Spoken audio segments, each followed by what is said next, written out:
Актеры Хакасского драматического театра имени Топанова покорили ялтинскую сцену. На днях коллектив вернулся с фестиваля «Крымская театральная осень». В Республике Крым артисты выступали впервые.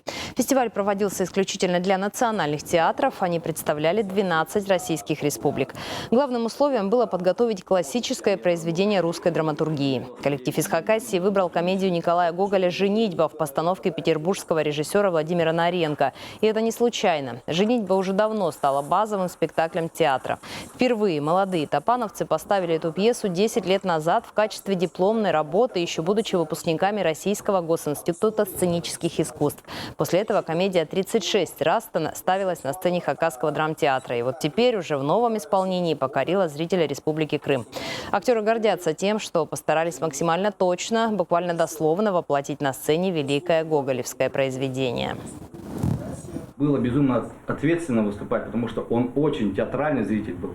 И, как вам сказать, творчески наполненный, получается. Было безумно приятно, когда какие-то сцены аплодировали прям. В каких-то местах, где наш зритель не смеялся, там неожиданно начинал смеяться, получается.